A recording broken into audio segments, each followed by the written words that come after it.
Hello, friends. It's the Cinemondo podcast. Kathy and Ramesh over here. Hello. Me here. I'm a huge Spinal Tap fan. I go way back. I have all their albums, and I saw them live when they opened for Alice Cooper, I think, and that is all not true because they're not a real band. They're not. Or I guess they are a real band. They are now. I mean, but when their first film was made, they were not. They were a fabricated band. And what's funny is in those days, I worked at a record store. I worked at Record Bar, and I remember people coming in. I remember one particular kid who got mad at me because we had Spinal Tap's their Black album that was None More Black was in the soundtrack section. And he was like, "What do you have it in the soundtrack section?" Why would that be? Because it's the soundtrack of the movie. And he's like, "Well, how come they don't have Spinal Tap in the regular section?" And like, because they don't have any more. He's like, "They got like 10 albums." It was before the internet, so you couldn't look this stuff up easily. You couldn't. Oh, you can't blame the poor kid. He believed it, and he bought it, and the film for him was reality. It was a real band. I went to a party once that had the Spinal Tap members, not as Spinal Tap, just there, right. Like McKean, Chris Gasol, and they look very different when they're I was like, who are these guys? Oh, even now they look different. Even though in the sequel, when you've seen pictures and video from the sequel, they actually made them, which is kind of cool. They actually made themselves look older they look actually decent. They look pretty cool decent. Still. That was terrible, horrible ageist thing to say. Yeah. They actually are good-looking men.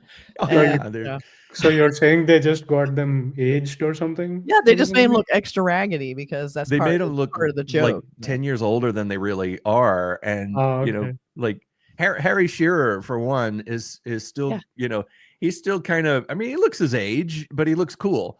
But in the movie, he's got this really long gray white hair and a white beard, and he just looks like he's trying really hard to look cool as an older guy. And the real Harry Shearer just naturally looks cool as an older guy. Well, it's interesting because I think this is kind of a new age. Like when you think about these legendary bands, are still out there playing. So sort of Spinal Tap's kind of sort of, I think, representing that idea of like, how long can you get on stage and play this and still be taken seriously and appreciated? Because a lot of people are still out there trying to do it. Rolling Stones, a lot of them only have like maybe 1 or 2 members left, and they're still trying to do it. So it's an interesting concept. I think this is the right time for this kind of movie because this is what's happening. So I'm interested in seeing how the commentary on how long you can extend that legendary status from way back when you had your heyday to now, and kind of get that nostalgic resurgence. Will it work? I'm rooting for him. Yeah. Oh, me too. You always have to root for Spinal Tap. That was what was so beautiful about the first film. You just, by the end of the film, you love them and you want them to succeed. Right. You want them to be on the marquee above the puppet show, and they actually have other legends in this movie that kind of in a way are representing the same thing of like, Paul McCartney, Elton John, like these people are still relevant. How long can they extend that? Like, well, that's the thing, nostalgic, but they're also, they're getting around. Like, can it still be cool even though these guys are older? I think it should be allowed.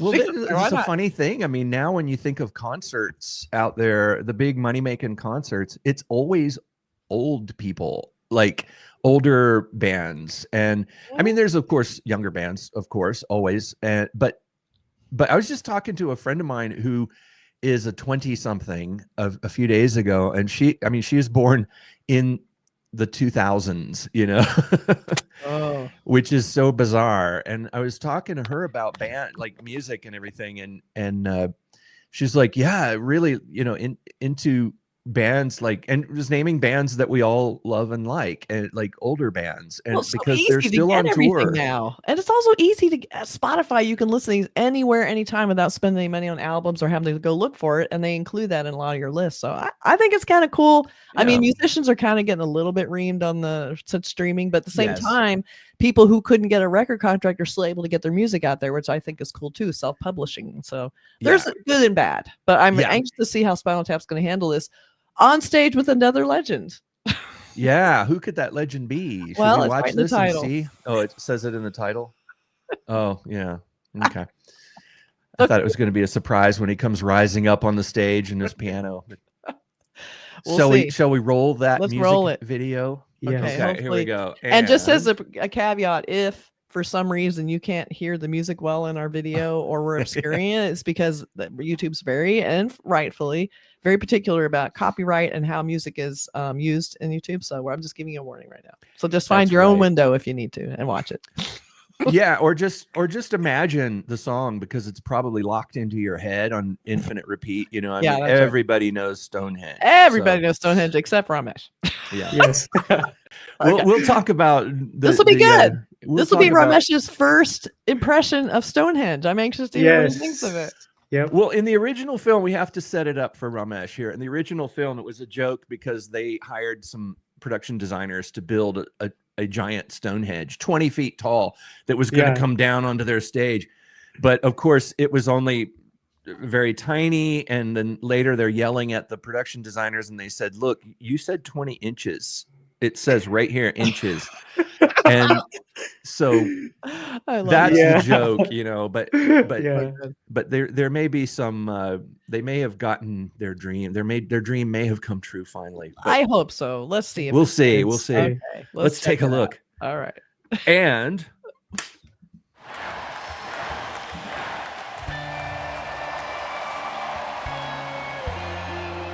in ancient times, hundreds of years before the dawn of history, they're all holding the Stonehenge props. lived a strange race of people.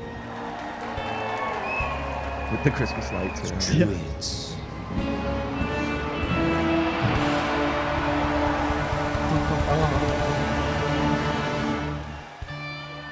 No one knows who they were or what they were doing.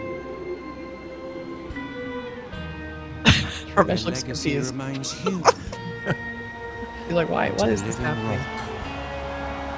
Of Stonehenge. I like the hair.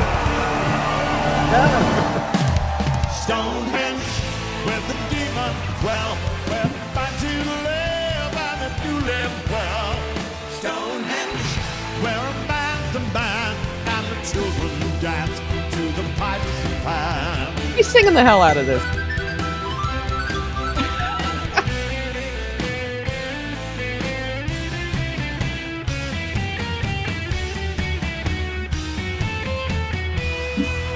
I don't know who the drummer is. Yeah. Stonehenge is the magic place where the moon don't rise with the dragon's face. Stonehenge, where the virgins lie and the prayers of devils fill the midnight sky. He's playing it so straight. I love it. It is great. And you, my love, won't you take my hand? We'll go back in time. This is sweet. Oh, look at the original. We go back in time to that so mystical good. land.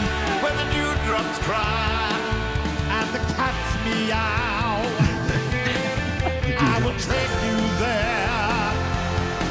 I will show you how.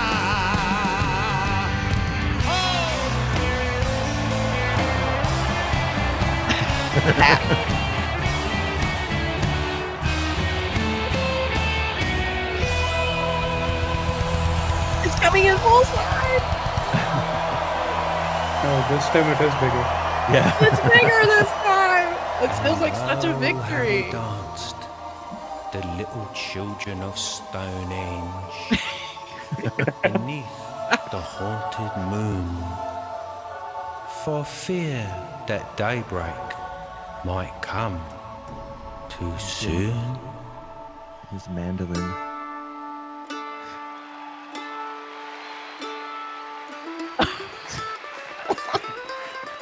Here we go. The little people of Stonehenge. Like in the original movie, they were almost knocking it over. Right. Kicking it.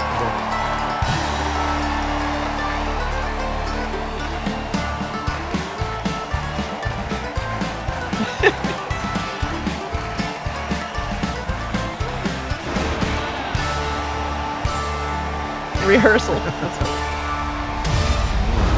Holy shit! A little glimpse of Paul McCartney right there. Yeah, and Whoops.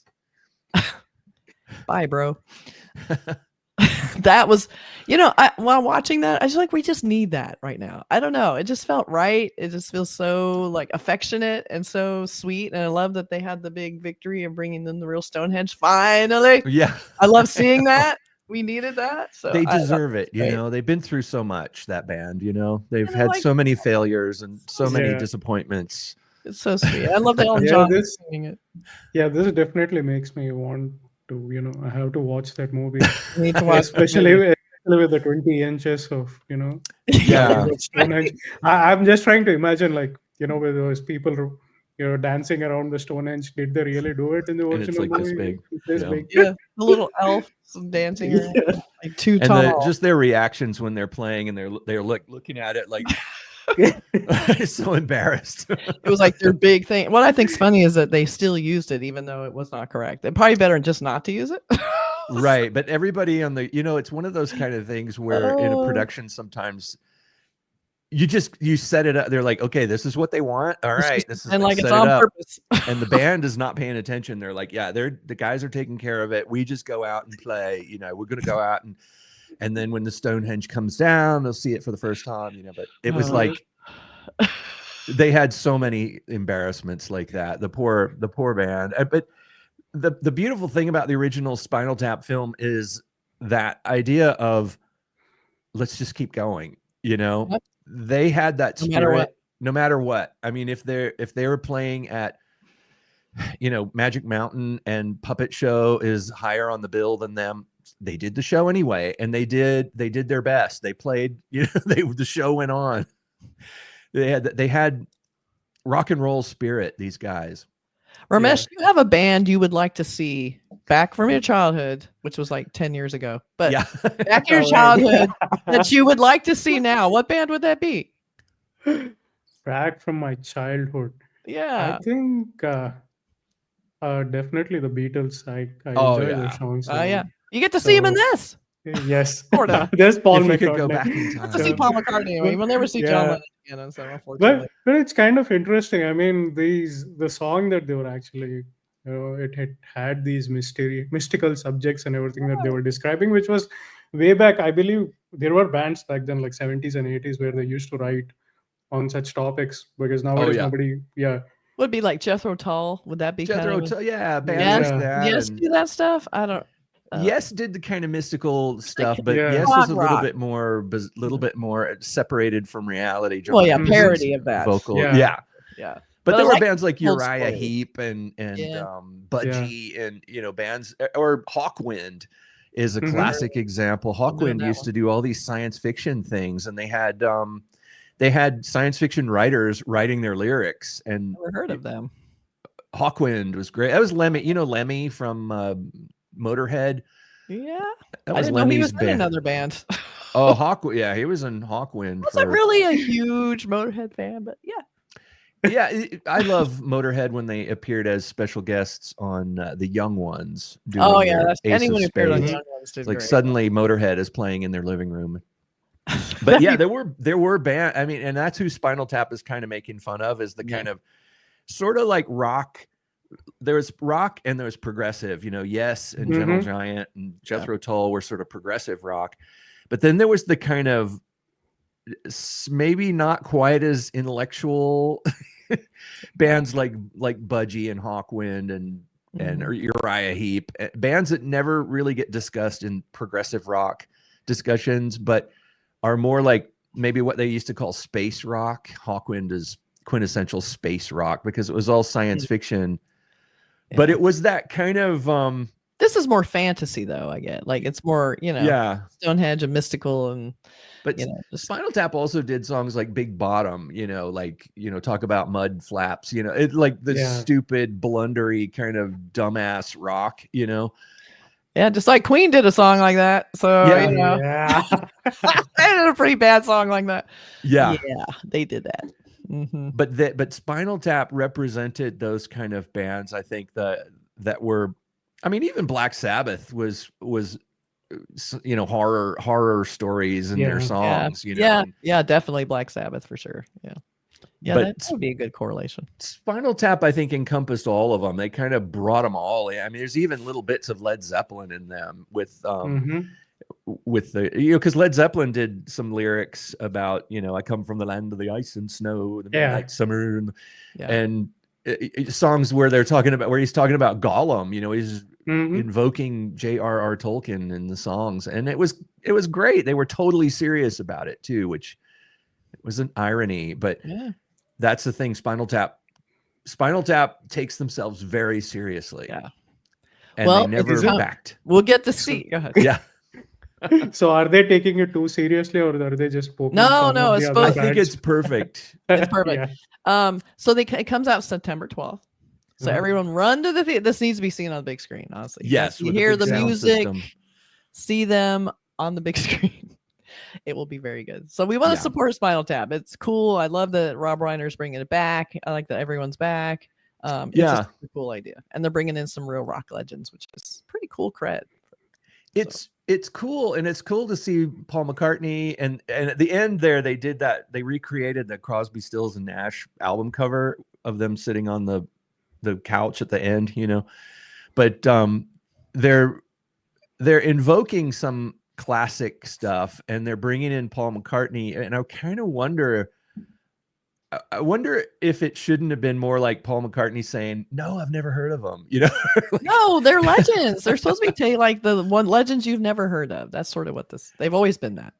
But you kind of feel like them having Elton John on stage, and the Stonehenge is now proper size. It's almost like, okay, they're not these sort of broken down Spinal Tap anymore. It looks like they're big stars now. But they never were. They kept trying and trying. They never gave up.